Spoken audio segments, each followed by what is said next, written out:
Every woman, every man, join the caravan of love. Stand up, stand up, stand up. I'm your brother.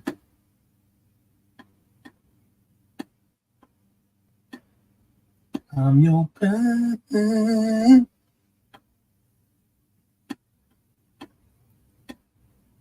Right, and then shall do this.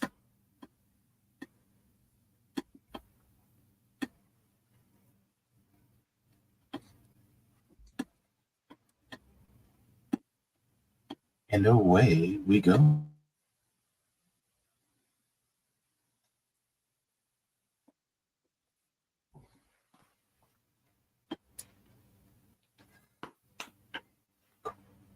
What's going on?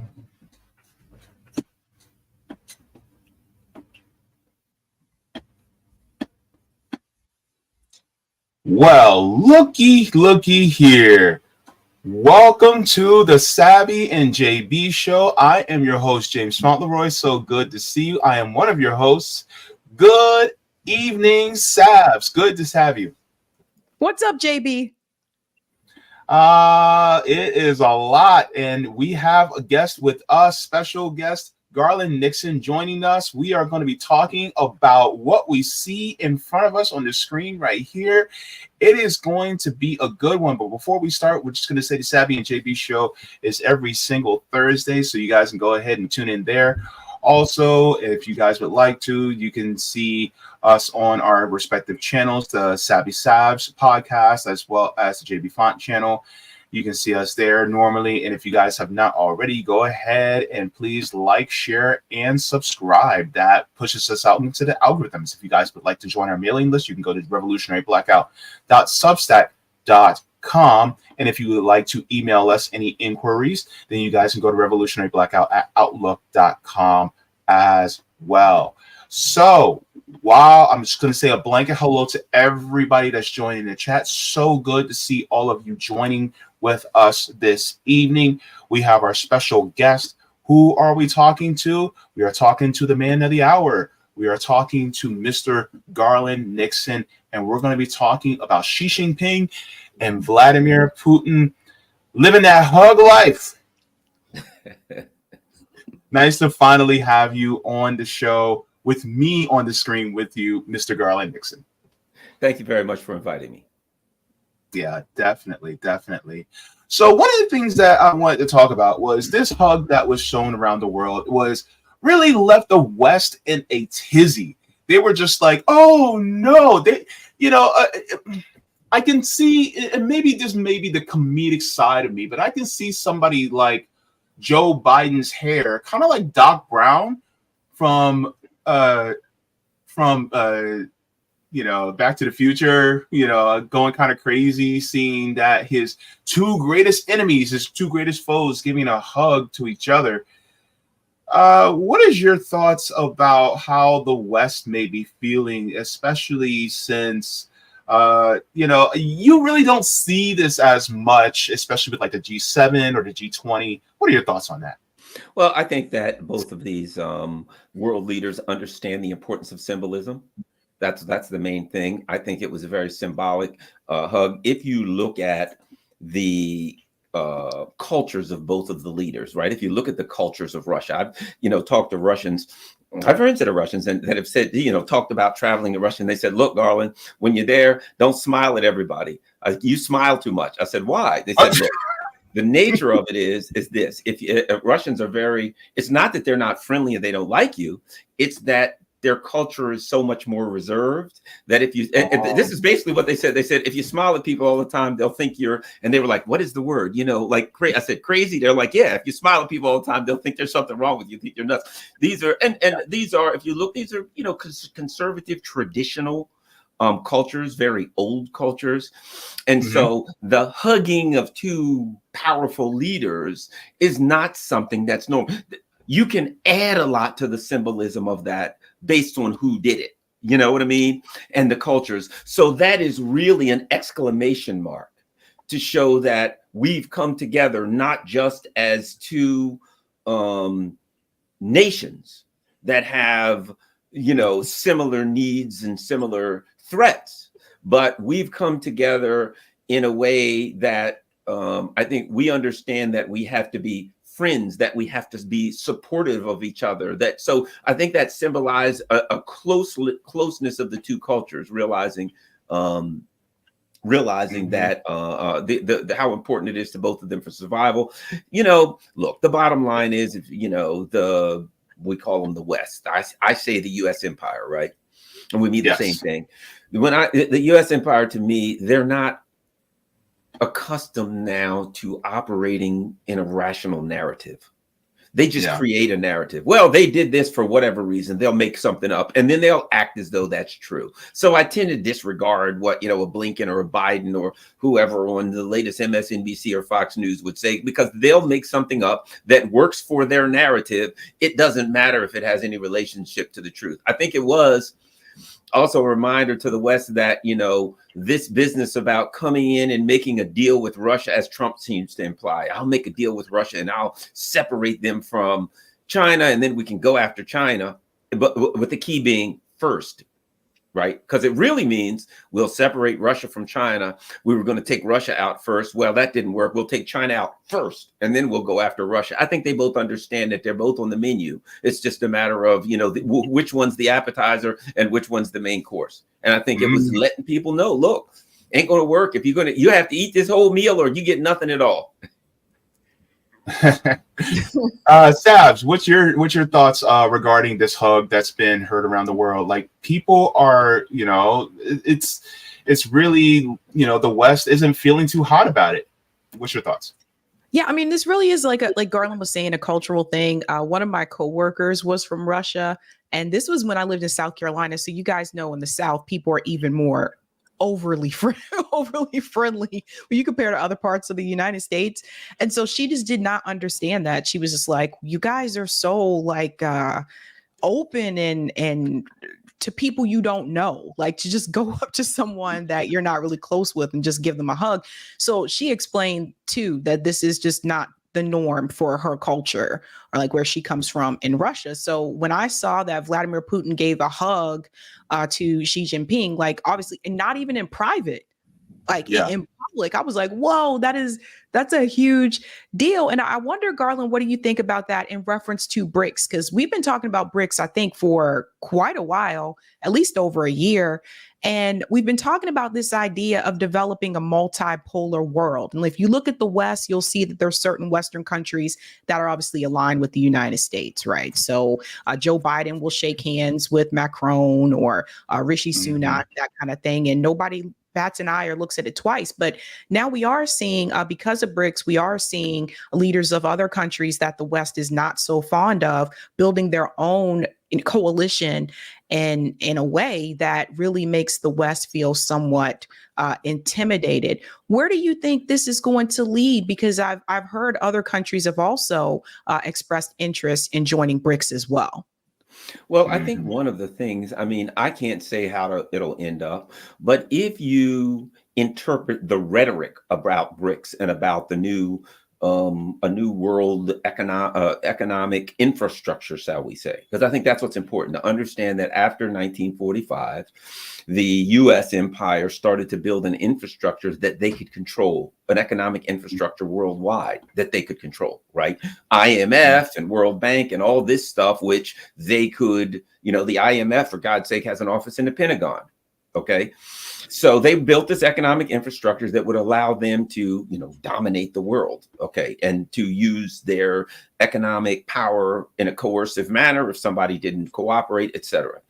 And I think what we're seeing now is that people who have suffered at the business end of that economic infrastructure are realizing something simple. We can't bargain with the U.S. empire, so we have to build an alternative infrastructure. I think the big, huge error that the U.S. made was when they went after the big dog, when they said, okay, we're going to now start sanctioning Russia, we're going to start sanctioning China, thinking, okay, this is going to work.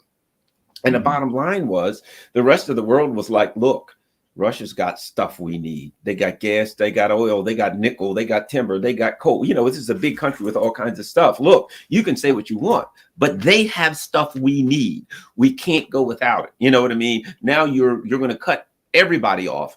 So I think what we're looking at now, one of the ways that people put it is a multipolar world. Lately, I've been just voicing it a little bit different. I've been saying a network with various nodes, because a pole implies that there are points of a pole is like where it ends. You know what I mean? There's an end here and there's an end there. And each one of them is a pole, like a magnet. Each one is a pole, right? And if you think about poles, you take the two poles of a magnet, you can't touch. You try to touch them together and they kind of push each other apart, right? A node implies a network. A node within a network is an important point in the network. When you listen to the rhetoric of China and Russia, what they say is, we want to do business with people with mutual benefits. Everybody eats. We get this, you get that. Everybody works out together, right? Now, if one particular country has more gold than anybody else, more oil, more gas, more whatever, that is an important node in the network. But because they got more gas over here and you got more industry over here, China, that needs it, those are important nodes and points in the network. But all of these things together make the network work. Make the network viable. And I think they've seen the results of a polar dynamic where one person has all of the power, or two people, whatever, has all of the power, and they use that coercively. If you create a network, then nobody's taking advantage of anybody. And I think I've even heard them mention what they call it, a more fair, they've used the word fair in one of their, metaphors for the type of world they were building, the type of network they were building. But it has to do with, we've had a taste of domination by somebody. In fact, China even said, we don't want our currency to be the world's reserve currency, because then to some extent we can't control it. We can't control, it'll be based on what's going on out there. So we don't want that kind of headache. We don't want those problems of the world currency being not our currency, and we somewhat lose control of it. So you're looking at countries that have a total different perspective. They've taken a beating under this type of system, and now they're building an infrastructure where everybody's important, everybody benefits mutually. And now what's happening as a result? They've got what you call in business, what is the word? Market insistence, right? Everybody wants in. Nobody's calling the U.S. say, hey, can we get in the SWIFT system? No, but everybody's saying, can we get in BRICS? Why? Because people see an opportunity there, and everybody wants a system where they have faith and confidence that it's not going to be used coercively against them. One of the tells now about the direction the world is going is market insistence. Everybody wants to get in BRICS. So what was it, Indonesia or Malaysia, some other Asian economic giant just the other day said, hey, we want in BRICS. Why wouldn't they? Yeah.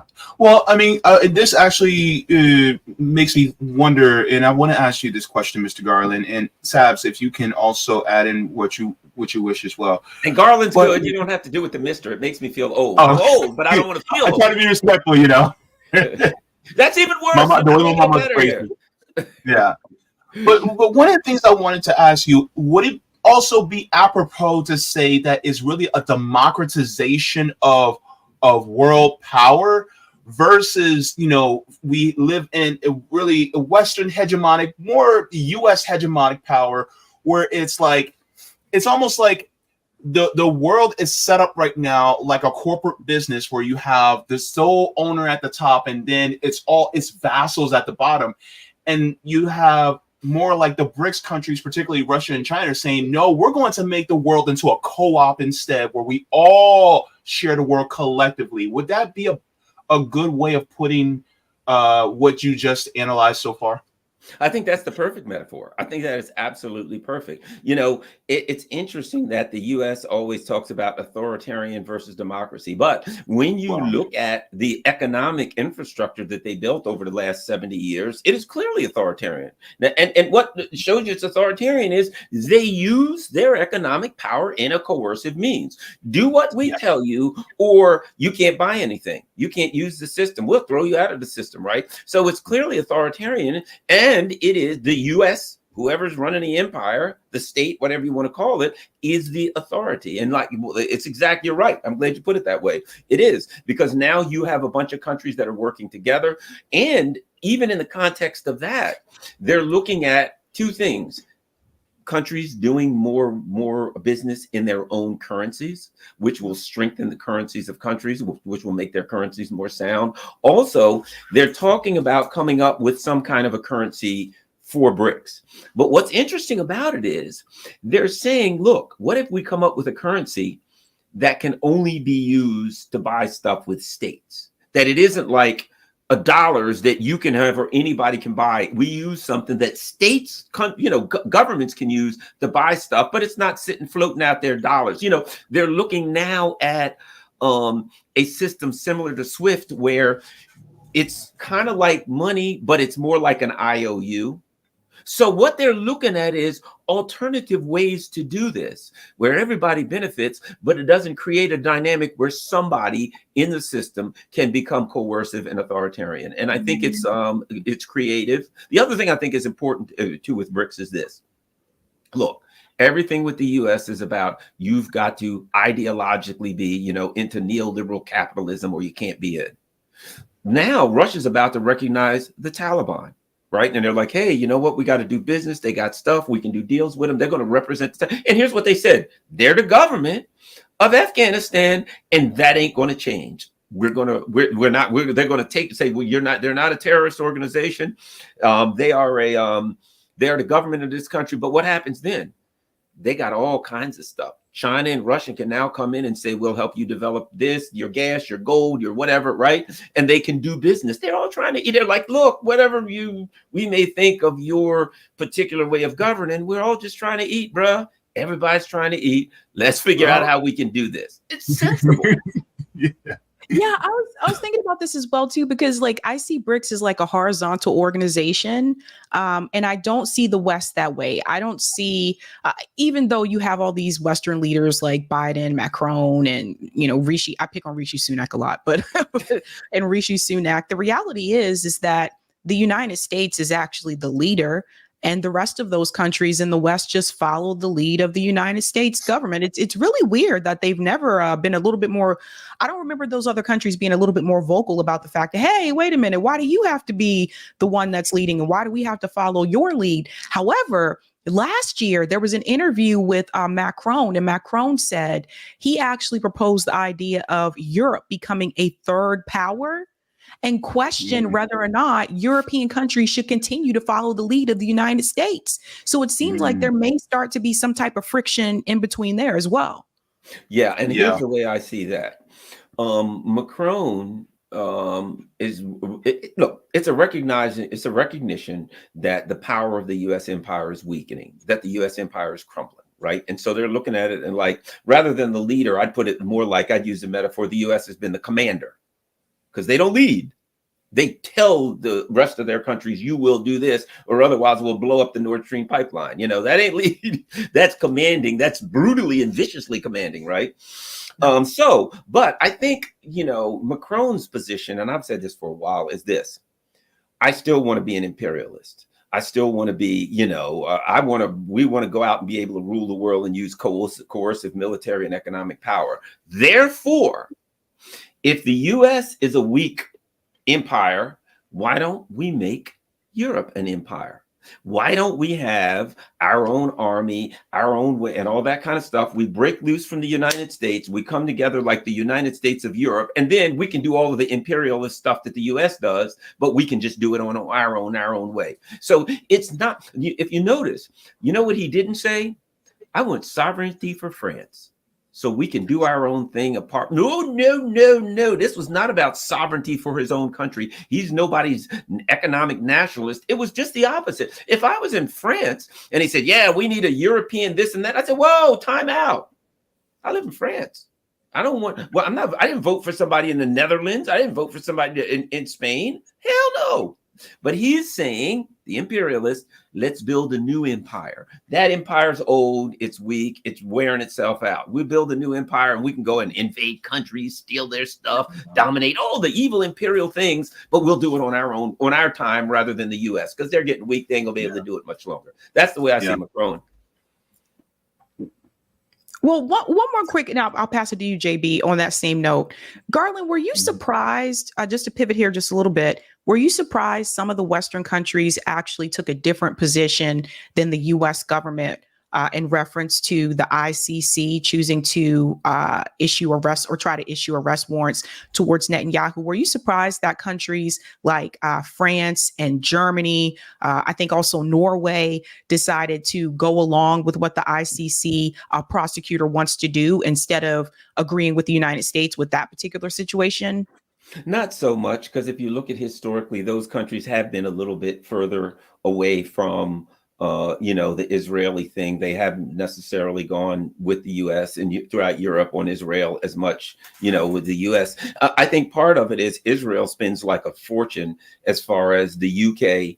and the U.S. in owning, having all of these lobbyists and owning those two countries, that it doesn't put as much in the other countries, because Israel's probably figure, as long as we got those two, as long as we got the head, the body will follow, right? I think the pressure, internal pressure from the people of those countries is so high that the government has to respond. I also think, to be quite frank, I'm not overly impressed with the ICC charges. If you look at it, come on, really? It would be, I put it like this. It would be like in the Warsaw Ghetto uprising in whatever it was, 1943, if the ICC came in and said, okay, yeah, what the Nazis did to these people was terrible, so we're going to charge the leaders of the Nazi leaders, and we're going to charge the leaders of the uprising in the Warsaw Ghetto. But wait a minute. You know what I mean? That makes they're prisoners in a ghetto, and you're going, oh no, but this is equal. And we can only start the time clock for the charges from the day that the Warsaw Ghetto uprising started. Not when all the Nazis rounded people up, slaughtered them, and threw them into a ghetto and started starving them. We'll forget all of that. We'll start from the day the uprising. You know what I mean? If you look at it, it's still pretty absurd. I could go on and on about that. So the charges are ragged and weak, to be honest, at best. But the internal pressure is different. Well, actually, if you look at what's going on in the U.S., it isn't much different. But the U.S. Government is in a different position. They're wholly, completely, fully owned by the and I always say this, not the Israeli, the American Israeli AIPAC political, right? AI, American Israel is what AIPAC, the first two letters. The money that's going that AIPAC uses to bribe America don't come from Israel. It comes from the American billionaire and wealthy Zionists. So when people say, oh, well, that's Israeli money, actually, no, it really isn't. It's American. It's a billionaire Zionist right here that's given that money, because we can go on and on. But, the value of Israel as a military outpost in a sea of oil, they can't let that go. Yep.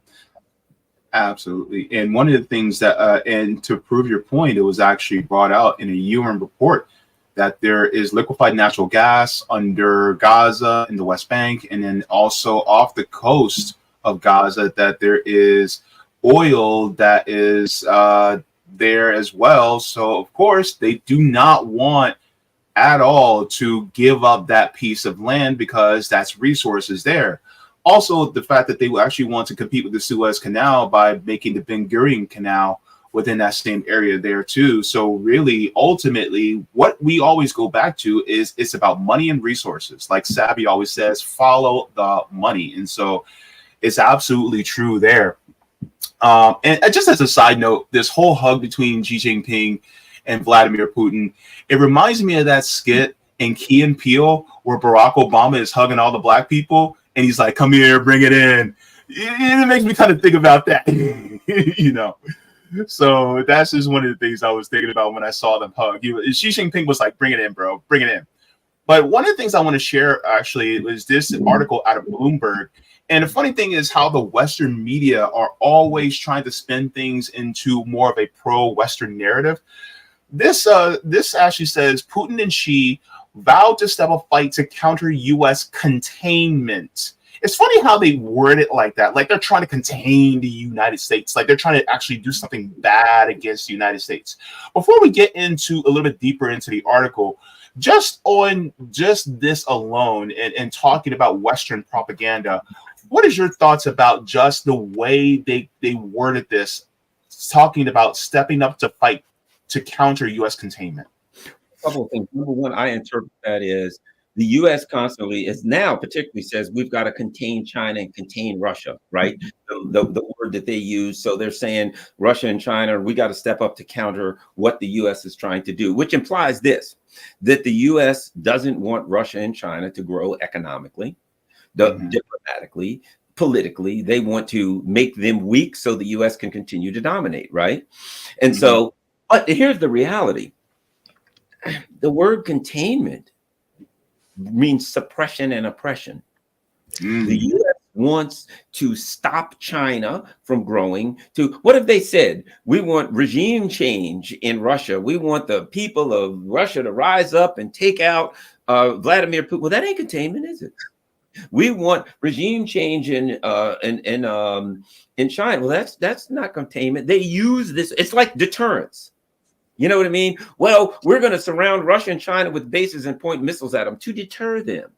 Really? Yeah. So I walk up and stick a gun in your head. Your hands are in your pockets. You're sitting there watching TV, and I walk up and put a gun in your head and cock the trigger to deter you from what? So it's just that whole containment thing is using language to hide the malice of the imperialism of the United States, the malicious and vicious nature of it, the idea that the U.S. has a right, dare I say, a duty to say which countries in the world can rise and which ones can't, that these countries can't naturally work their own way and do things that work for them and rise and make their country better. And as our country falls apart, we don't have to fix it.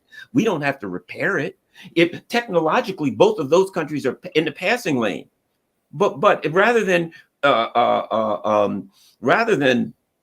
educate our students, we use them to make money with student loans. We prey on our students economically. So the United States actually could not improve itself to compete with China and Russia, because that's not what neoliberal capitalism does. It doesn't work that way. This system can't. A lot of people say, well, why don't we just try to improve ourselves so that we can compete with them? That's not the way the system works. This system doesn't do this. It takes money from the working class and extracts from the working class and gives it all to the rich. So we couldn't if we wanted to. It's not the way our system works. So instead, we have to try to hold that.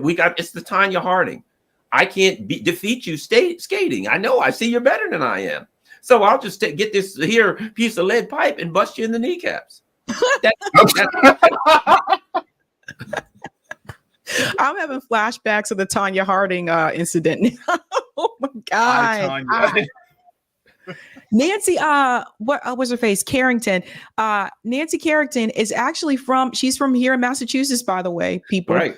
For those who don't know, she grew up in Stoneham, Massachusetts. There's not much to do in Stoneham, so maybe that's why she got into figure skating. But speaking of the economics, I want to show you this about the banks, because I know I've shown this like multiple times, but I never get tired of showing it, because I want people to understand why I feel the U.S. government is heavily trying to demonize China in particular.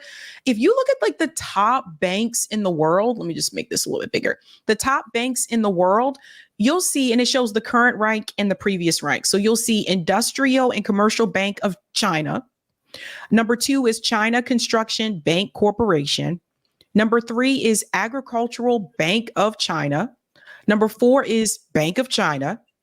And then when you get to Number 5 is JP Morgan Chase Bank National Association. So you don't even see an American bank until you get to number 5. China has 4 of the top 5 banks here. And I really think like this is one of the things that the US government is really worried about, because China has become such an economic power. And then Bank of America is the next American bank, I believe, that you'll see like further down as ranked as number 8. But the reality is it didn't always used to be this way. It was not always this way in reference to like who were the top 5 banks in the world. And now here we are. Well, and here's the bottom line. China has found a system, has not found the system, has created a system that's effective on the world market. You know, they've created a system using their values of socialism, using their ability to work within the context of an international market, right? Using their ability, their understanding the importance of delivering. See, one of the things you look at that I think is important to understand about all of this is, if you look, the last poll I saw, over 90, somewhere between 90 and 95% of Chinese people had a positive view, approval of their government. Well, we saw Vladimir Putin just won with 87% of the vote. And American polls showed him at 86% approval rating. So it aligned. And of course, they said he stole it. And I thought, well, that sure was a lot of work to get 1%, an extra 1%. But the bottom line is this. Why? Why is it?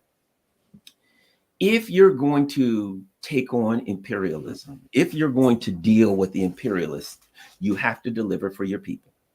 You got to deliver, right? And so one of the things that both of these countries have done is delivered. If you look at Russia, if you understand their lost decade in the 1990s, Vladimir Putin came in and he is their FDR. He came in during bad times and they're living better now. So he has delivered. If you look at the 800 million people out of poverty, socialism with Chinese characteristics, I don't care what you think out of it, it has delivered. And if you look at, you know, you can call Russia whatever you want, but having gone to Venezuela and traveling to South America, well, here's what I found. The kind of socialism, when I talk to the people in Venezuela, simple. Look, here's what we want to do. Our country has oil, gold, whatever.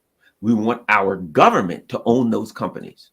We want our government to sell that stuff. We want our government to use the money from oil and gold and all the things other to run the country so they don't have to tax us to get to death. And then to build houses for the poor and do all this. So, but look at Russia. You can call it capitalism. You can call it whatever you want to. They got these gigantic companies that sell oil and gas. And they use that money just like China has big companies, right? And Russia has the legacy of the Soviet Union in the DNA of that country. And one of the things they do is they have huge companies, unthinkable in neoliberal capitalism.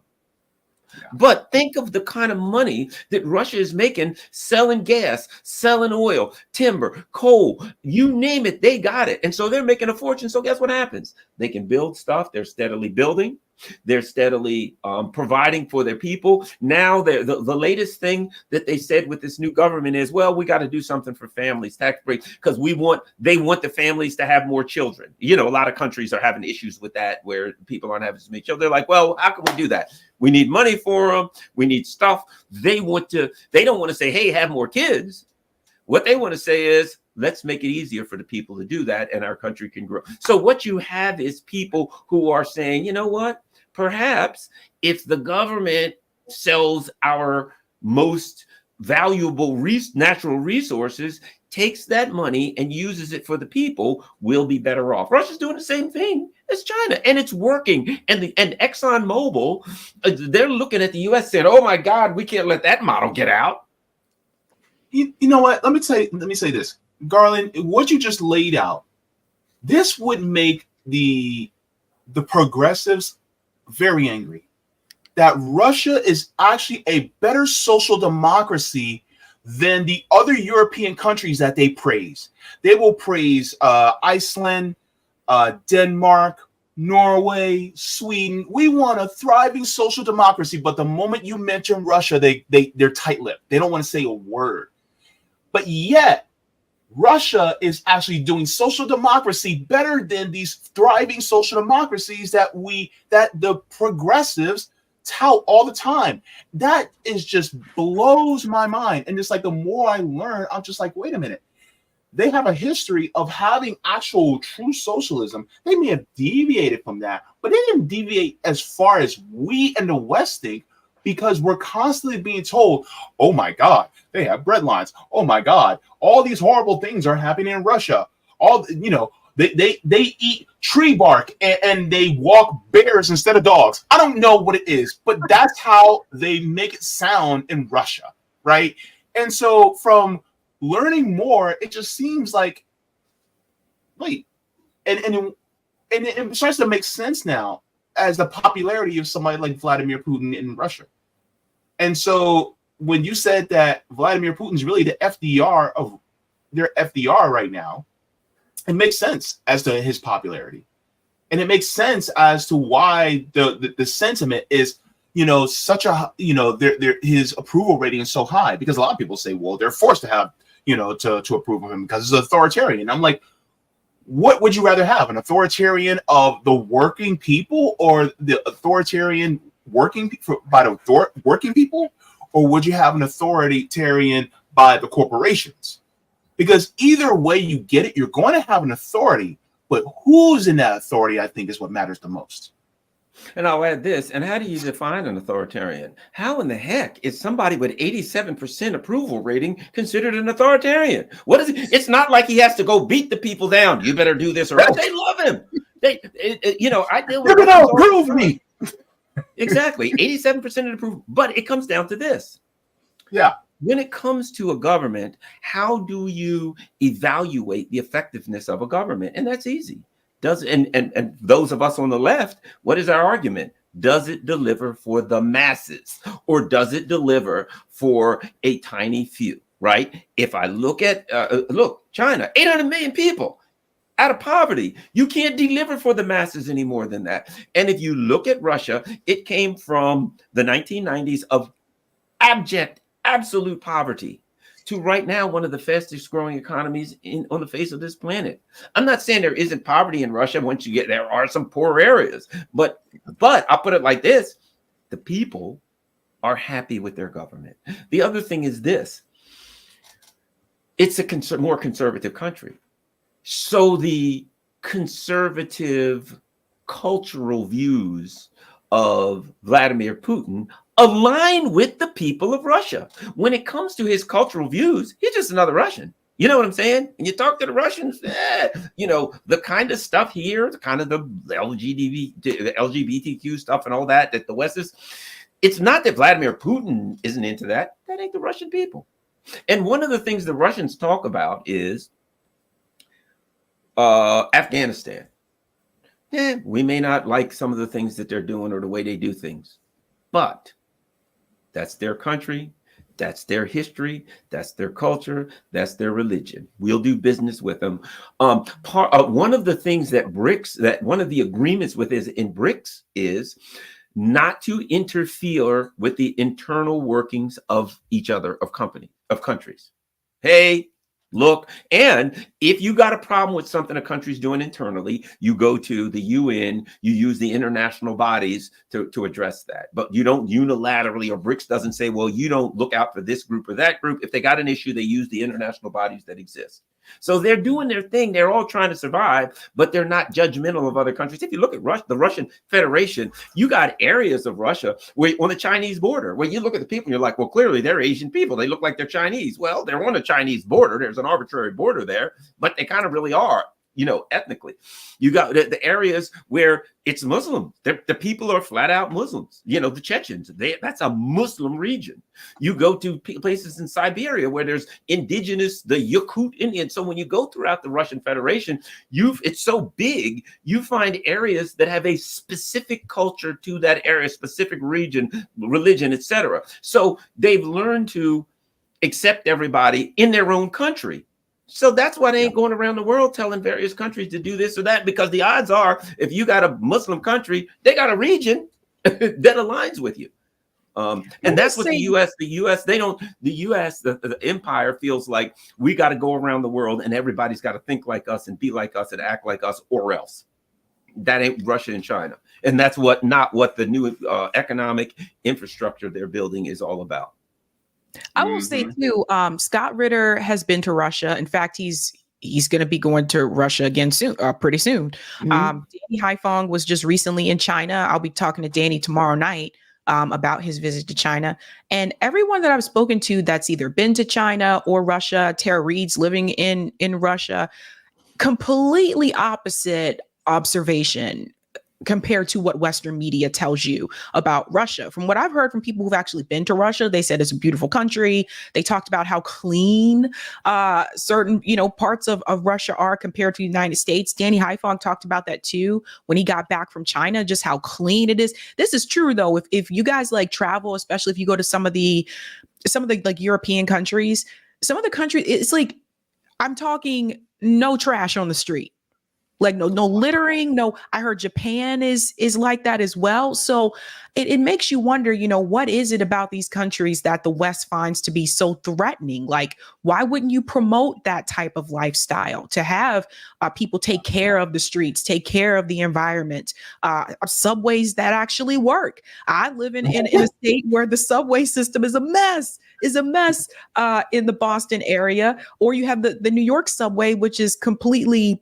It runs like 24 hours, but it's also very dirty and nasty too. And it's like, and you'll go to other countries and you'll see like their subway system and you're like, why don't we have this here? My dad was stationed in South Korea many years ago. My dad says South Korea is just like, it's just so clean and beautiful. And again, it's just like, our infrastructure in this country is terrible when you compare it to some of the other countries that our government tends to demonize. And it makes you wonder, Garland, what did we do wrong economically when we're trying to build up our infrastructure in this country? When you look at other countries like China and even like South Korea, what did they do right? And where did we go wrong? Well, I think there's a couple of things. Number one, we haven't built infrastructure in a long time in this country. What was the 50s, the 60s? A lot of our infrastructure was built 40s, 50s, 60s, stuff like that. And we stopped in the 70s. Why is that? Here's my argument. It wasn't built for us. They don't do stuff like that for us. See, we had industry then. And the titans of industry, the people who own these big things, they needed railroads to move their stuff. They needed roads to move their stuff. They needed a good electrical grid so that they could power their factories. They needed good workers. So you needed schools so they could educate the workers. So when we had all of these factories here, the United States invested in infrastructure so that the infrastructure that was necessary for the people that own these factories was there so they could make money, right? Once the factories closed and went overseas, they ain't building that stuff for us. They only built it for the billionaires. So now we're like, hey, we want infrastructure. They're like, you don't look like a billionaire to me. You ain't getting no infrastructure. Perhaps you don't understand how this system works. We ain't building nothing for you. Look around at the schools, and they were all built in the 1950s and 60s. So they could have good, well-educated people to go work in the General Electric and a Kodak factory. Well, they're all closed and go overboard. So you don't need a good education to work at the local mini mart or to ask somebody, would you like to supersize this, ma'am? So they ain't doing it because it's not necessary. They don't do that for us. We get no infrastructure. We get nothing. And I might add this. Part of what you just said answers your own question. Think about this. You go to other countries and they'll say, join the military to defend your country. You join the military, you might be in a base in this part of the country and that part of the country, right? What do they say in the US? Join the military to see the world. What the hell are you seeing the world for? Unless you're an empire. There's any other country that says, join the military and you can fly all over the world. You can live anywhere in the world. Oh, we'll go from this part of the world to the other. Why is it that we don't see Venezuela having a base all over the world? Russia and China, you can't see the world if you join their military, but you can see the world if you join ours. Why? Because we're trying to dominate the world and we got bases from one end of this world to the other, right? And so right now, if I had 4 houses, they'd all be falling apart. They'd all be going to pieces. They'd all be falling apart because it'd be so expensive for me to maintain those 4 houses, right? But if you got one, you can take care of that one pretty good. So we got to pay for bases all over the place. We're building new bases. We got to bribe people. Tony Blinken just said the other day in some country, I don't even know what the hell, Moldova, we're going to give them $125 million, literally $125 million to combat Russian disinformation. How about $125 million for East Baltimore? Nah, they ain't getting it. And that ain't for nothing about Russian disinformation. That money, the big guy will get his 10%, and that money will get peeled off with corruption. So they take all this money, they build bases, they send it all over the world for imperialism. And while they're doing it, they all peel out their little piece and fill their filthy, stinking pockets. So therefore, and when it's all done, and when they end up, emptying the piggy bank, ain't nothing left for home. And they don't care. They don't, these companies that went around the world, like United Fruit Company, and preyed on, Ethiopia for their coffee, or Guatemala or for their cocoa, or whatever the case may be, right? They went around the world and they preyed on everybody else. And now it's harder for them to prey on everybody else. So those same monsters that we created are now home. And they're preying on us. That's what student loans and all that stuff is about. So now they're just preying on whoever they can prey on. And the same monsters that we let loose on the world came back home, and they're preying on the people here. Yeah. That's another thing too. You mentioned Moldova, and I'll pass it to you real quick, JB. Moldova, why are we giving money to countries that have a lot of corruption, like Ukraine and Moldova? And I first heard about Moldova a couple years ago, actually. It was on 90 Day Fiance. There was a guy from Moldova, and he was telling his, soon to be wife, he said, when you come to my country, just FYI, you have to know that there's a lot of corruption in Moldova. And so you're going to hear things about me that may alarm you, but it's what I did, like taking bribes and things like that. He said, you have to understand, in my country, that wasn't unusual. So again, though, here's the US government giving all this money to countries that have a lot of corruption, like Moldova and Ukraine. I think you just answered your own question. Why do we choose? Why would the most corrupt country on earth, the United States, choose other corrupt countries? Why? Ukraine is perfect. They can go there. They can send Hunter Biden in there. All of these crooks can go in there, and they can fill their stinking pockets, and nobody can trace the money.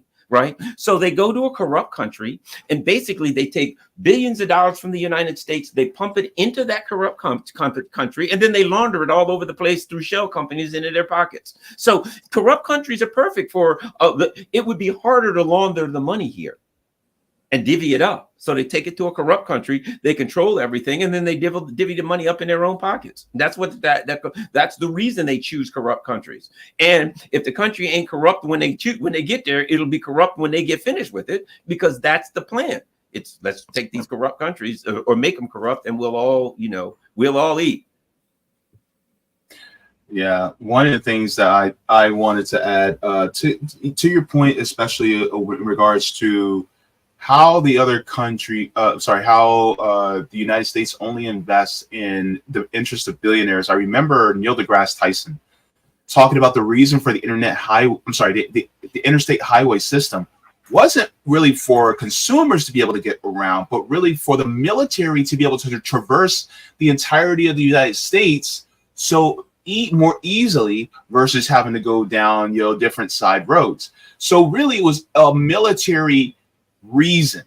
And so every single time we have an advancement is for something that was done for the military, and then, you consumers, you guys can have a little bit too. And so it's always really, the military industrial complex always gets the biggest slice of the pie first, and then whatever crumbs that fall off the table is really given to the rest of us. Is that the same? You share the same sentiment there?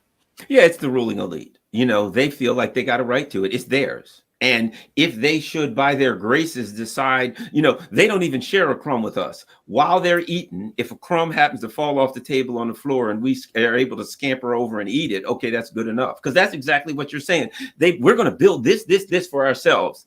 And if y'all can drive on it or whatever, go, okay, fine, you can drive it. If you benefit from it, all right, whatever, who cares? But this is all for ourselves. This is exactly what you're saying. They do all this stuff for themselves. And if we happen to benefit from it, then they act like they've done us some great favor.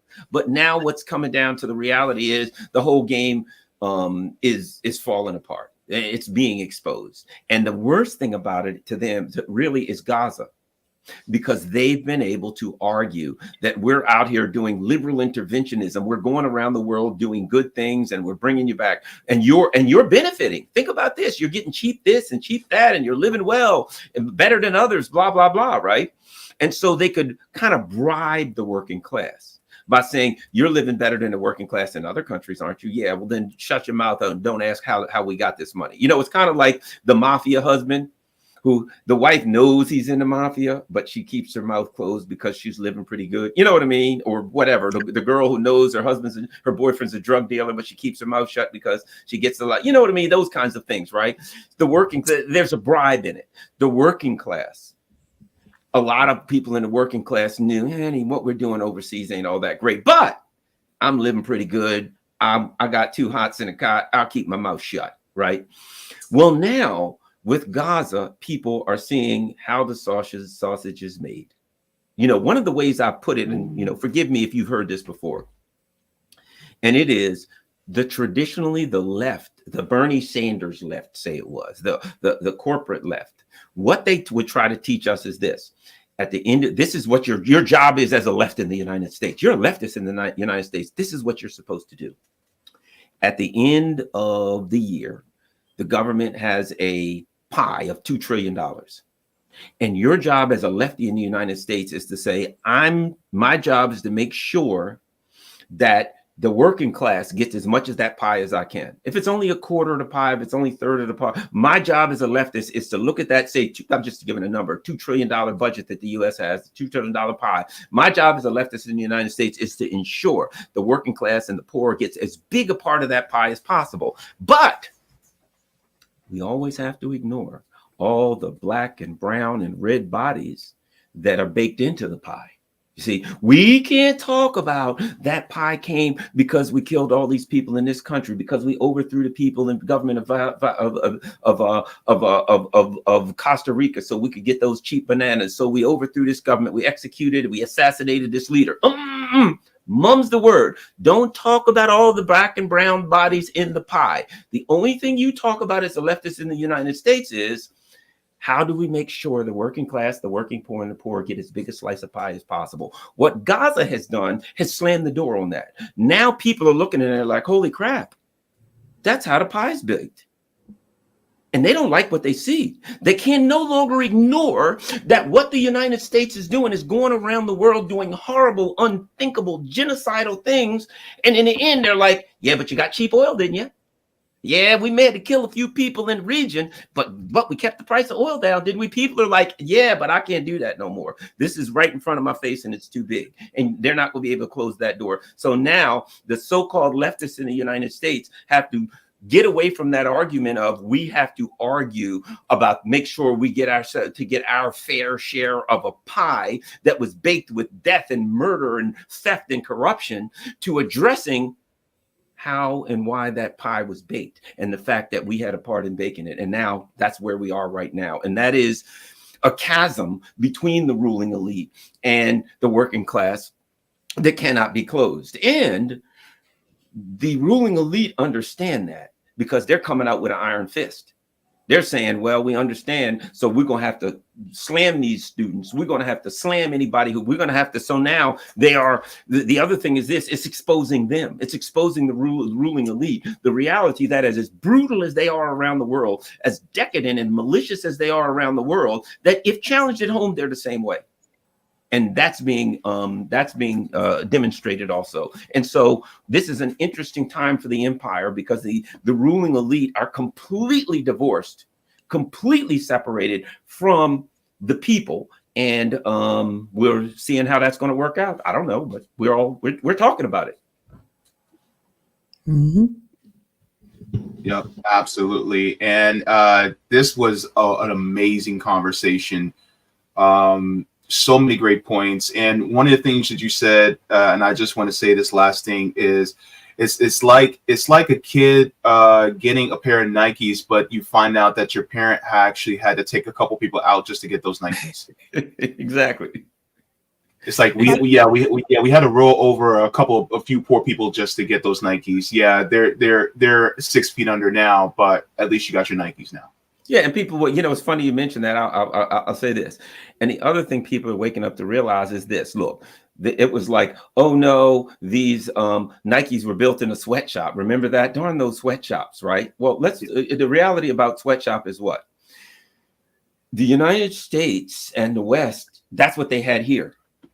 This was the sweatshops was here. They had little child labor, all these terrible things, right? And what happened? Unions came up and made them stop doing that. Unions came up and said, nah, we can't be sweatshops anymore. You got to have safe working conditions. You got to have, no child labor. You got to give people some days off, blah, blah, blah. All they did was took the industrial dynamics that they had here when the regulations came up as a result of the unions and they couldn't do it anymore. They just moved it over to Bangladesh, Bangkok, wherever the hell, right? Moved it over there. And we call it a sweatshop. It's exactly what they're doing here. They simply ran away from the regulations, and now they're doing to the people in Bangladesh or whatever the heck what they were doing here if they just moved it. That's all. Nothing more. Yep, absolutely. Any final words on this topic, Sabs? I will say this. In reference to the Nike thing, I was going to say that's a Jaybe analogy. Wonderful. And, I'll end up by saying this, one of the really enlightening things that happened to me was when I got an opportunity to go to Venezuela, and I went when the sanctions were really bad, right?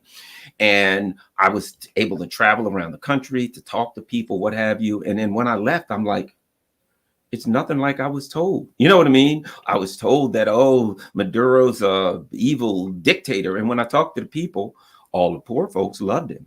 And they all talked about Chavez. And they all were diehard Bolivarian socialists. And they shook their little woman. I was way out in the mountains. And this little woman said, you tell the Americans when you get back, we will fight for our democracy and blah, blah, blah. And these people were diehards. They were happy. I've never seen so many volunteers in my life. I didn't realize that. They had like all these volunteer organizations, volunteer to help the community here, volunteers to do this, volunteers to help the seniors, volunteer to help the poor, blah, blah. It was a society where the government was building. They didn't have much money because U.S. sanctions, and they were building free homes for people, putting people in the free homes and all of these things. And I'm like, well, hell, no wonder they don't want us to come here, because people will come here and say, I've been lied to, and can I get some of that? Wow.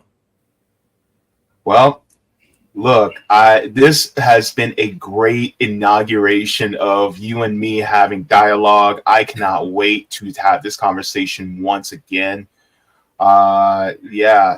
And just if you can let people know exactly where can they find you and what do you have coming up next? I just do my radio shows and my I do a Radio Sputnik in Washington, D.C. and WPFW 89.3 FM in Washington, D.C. I have a show there that is Pacifica, and I do politics. Although tomorrow I'm not doing politics. Tomorrow they're like celebrating some house music thing, and I'm a big house head, so I'm gonna do some house mixes and play my house mix tomorrow. I used to DJ in clubs and all that kind of stuff. I'm a big house guy. Oh yeah, man, I DJed in big clubs. I've been in the house for a long time, but way back. Record pools back when there was record pools and all that kind of stuff. Oh man, but man. I used to, Garland, don't get me started, because you'll want me to go with you to the juke joint. You know what I'm saying? Yeah. Oh, the house joint, man. House. I'm straight house now. But at any rate, yeah. And of course, I've got you can find me at Telegram at Garland N, Facebook, of course, Garland Nixon. You ain't got to search far. There ain't but one. And you email me. I don't care, garlandn@gmail.com. And of course, my YouTube channel. I'm always on there running off at the mouth pretty much regular. In fact, I have tomorrow at 9 or so, Jody Brar. She's awesome. She's in charge of the Communist Party of all things, the Communist Party of Great Britain, Marxist-Leninist. And she's brilliant. It's a lot of fun talking to her. So I have all kinds of people on. Check it out when you get a chance. Awesome. Thanks so much. I can't believe Garland was a DJ. I can't imagine Garland just cutting up in the club like. I still got my studio back there, man. I just bought a brand new deck. I got a Rain 4 mixer. Oh, I'm just having to probably be on the tables tonight before it's all over and said and done with. Wow. Learn something new. Yep. DJ keep playing that song all night, on and on and on. I love it. I love it. Garland, I would have been the person in the club that you were annoyed with, because I was the one back in my clubbing days. I was the one that always go up to the DJ and say, "Can you play this song?" Oh my gosh. That's why I like DJ booths that people couldn't get to. That's what, when they'd have it up in the corner and you're like, how do you get up to the DJ booth? You can't get there. Like REM, you can't get there from here. Nah, you can't come in. But see, when you talk about house, now I used to be in this one big in this club that was played a lot of R&B hip hop. That was the last big club I played in. But when you're in house, you don't get that. People, when they listen to a house DJ, they're sitting there in anticipation, like, what's going to be next? What's the mix going to be like next? So the house heads don't usually go over to the house DJ and say, play this or that. They don't even know what half the songs are, and they don't care. They're in the groove. Yeah. Oh man, look, I cannot wait to talk to you again. We got some things to talk about. All right. All right. It's good to see you, Garland. Have yourself a wonderful evening, and we'll keep in touch, definitely. Sounds good. Look forward to talking to you all again. I got to get you two on my channel. Got to get you over on my channel so we can talk. Cool beans. Thanks. All right. Look forward to it. Talk to you soon. Bye. All right. Bye-bye. All right, Sabs. I know you said you had a hard stop at 7, so I'll go over the super chats in a second. But what do you have going on this evening for yourself? Just covering 4 news stories tonight. I am going to cover, I don't know if you guys know, but Candace Owens finally did speak out, even though she's not supposed to, because she had the gag order against her. So that's one of the stories that I'm going to cover tonight. And then tomorrow, Danny Haifong will be on. So lots going on. Awesome. Thank you so very much, Sabs. It was so good to see you. And as soon as I'm done with this, I got to take this stuff off and get back to moving stuff again. So, all right. I can't believe Garland was a DJ. DJ, please. Yo. I'm on the request line. Oh, God, me just, If it's work, right? Work it. All right. I do got to go. Bye, JB. All right. Take care. Bye. All right. Bye. Okay, everybody. So let's get into the super chats before we head on out. Just want to say thank you to everybody so far for all of you tuning in on this beautiful evening. And yes, this has been a great conversation with Garland Nixon. One of the things that I want to do is I just want to give a shout out to all the patrons on Patreon, because why? Well, y'all know exactly why. Because without you guys, we would not be able to do this. So that's one of the things that I actually kind of slacked off on. I had made everything ready early, and then I doggone it, Jaybe. You know how things are supposed to go perfectly, but then it doesn't go perfectly. And then next thing you know, you're just like, man, I missed that one thing. This is one of those days. Just one of those days. All right. So shout out to all the patrons on Patreon for all the help and support that you guys have given to RBN. Without you guys, we would not be able to do this work. And one of the reasons why that we do this work is we don't just want to give you the news, and we don't just want to give you insight on what to do on the ground, but we also want to be on the ground as well. So this is what we do as well here, as part of RBN. And so because you guys are subscribed and support the channel, you guys allow us to be able to do this work. And so we just want to say thank you from the top and bottom of our hearts, because honestly, it allows us to be able to do this work in informing you and blacking out the corporate propaganda. But also, it allows us to be able to also do more out in the streets to be able to help our communities as well. So thank you so very much to all the patrons on Patreon, as well as anybody who is also a member. We also do $3.99 memberships as well. and anybody who has sent us any super chats as well. Also, if you guys would like to, you guys can also contribute to, you know, to help us as far as with our fundraising for our graphics designer, Erin. She also does really good work. So thank you so very much for that.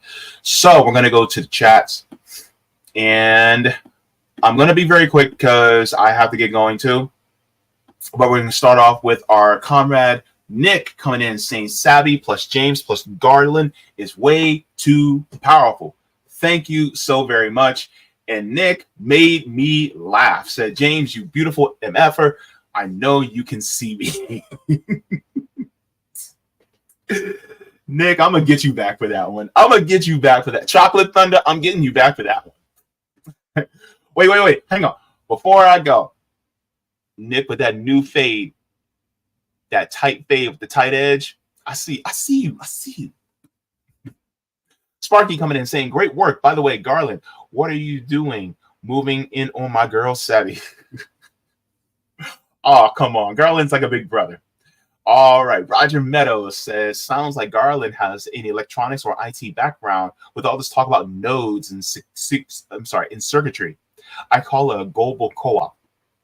Yeah, I was thinking the same thing, Roger. Sparky says, I think it was Fey World Order. Thank you so very much for that, Sparky. All right. Nick Miller says, Thailand wants in BRICS. Interesting. I find that, yeah. There's going to be a lot more BRICS countries. I think in phase 2, it's going to be massive. I just have a feeling. We have Sparky says, build a better world with BRICS. Sparky also says, thank you so much for this super chat. Says the attack on the Russian radar station, ostensibly to protect Ukraine, was ordered on behalf of Israel because that station could warn Iran of Israeli attacks. Kind of a World War III-ish. Thank you so very much.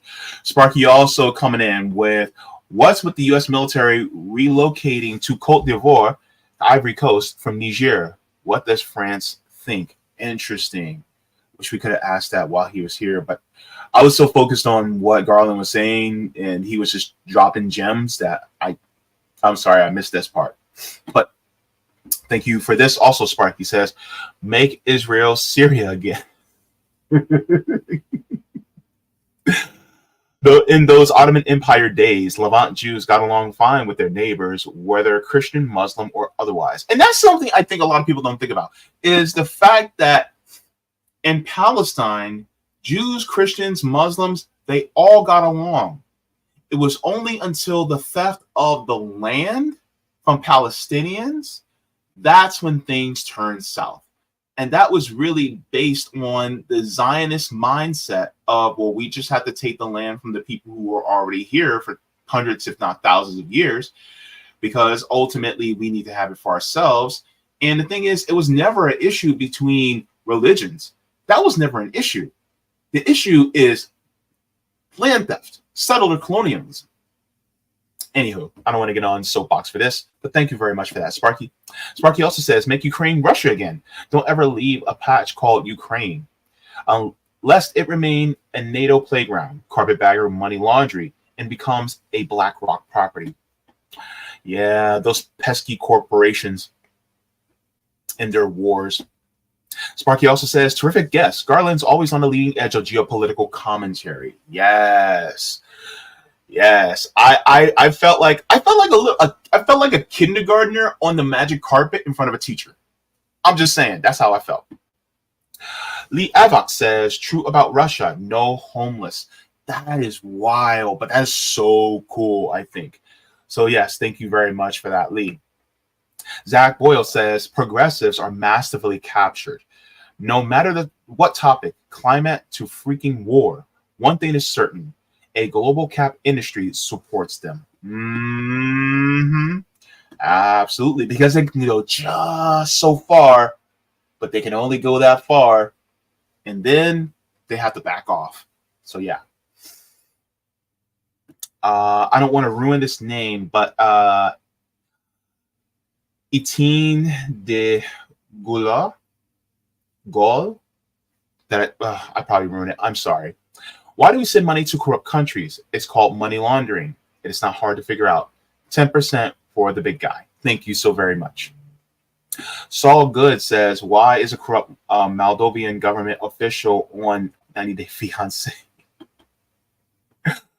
Wow, that's interesting. All right, Rome, our other RBN comrade, says, yep, they moved our jobs and want people to get mad at China for being better at capitalism. It's funny, right? It's like, well, that's not capitalism. All right, then let's just keep on doing what China's doing. That's socialism. Okay, let's do what China does. No, that's socialism. They don't even know what they want to do. Sparky says, Garland's great on big picture philosophy and day-to-day advice too. Yep. Thank you so very much. And thank you for the super sticker, Jacqueline. All right. Let me check and see to make sure that I haven't missed anything. All right. Yeah, that was the Final Fantasy VII fanfare. And thank you so very much to everybody for tuning in. If you are new, please make sure to give a subscribe, because we're trying to do more. We're trying to do more shows like this, Sabby and Jaybe show, to talk to more guests about these different topics. I think it's really important to focus on these things, because honestly, like I said earlier, I think it's really good that see more of us Black people talking about geopolitics, because you don't see as many of us. And I think it's really cool. Now you have me, Sabby, Nick, Rome, and you have people like Garland Nixon and Nico House talking about geopolitics. It's like, yes, we also focus on geopolitics too. And we won't just focus on European countries, we'll also focus on African countries too, because they matter just as much. So yes, thank you so very much. So let me see. Do we have any Rumble rants? I'm checking to see. I don't see any Rumble rants. Sorry guys, I gotta head out, because I gotta finish this move. And yes, if I haven't got to share with you guys, I did find a new place. We are in the process of moving right now.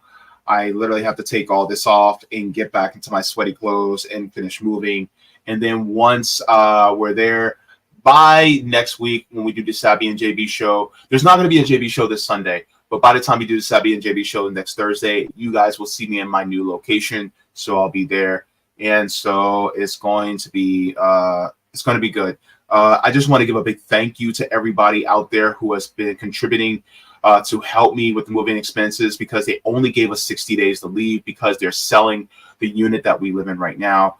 And we really had no place to go. So without you guys, we would not be able to do this. I want to thank you all from the bottom of my heart for allowing this to happen, for making this happen. This means the most to myself and my mom, because we actually now have a stable place to live and we're not homeless. So thank you very much for that. So look, I'm going to head on out. Water your plants, water yourselves, leave the world better than you found it. Look, do all the things if you got them, right? Mwah, forehead kisses. And I just want to thank you guys once again. Have yourself a wonderful day. Thank you so much for Garland Nixon for joining us on the stream.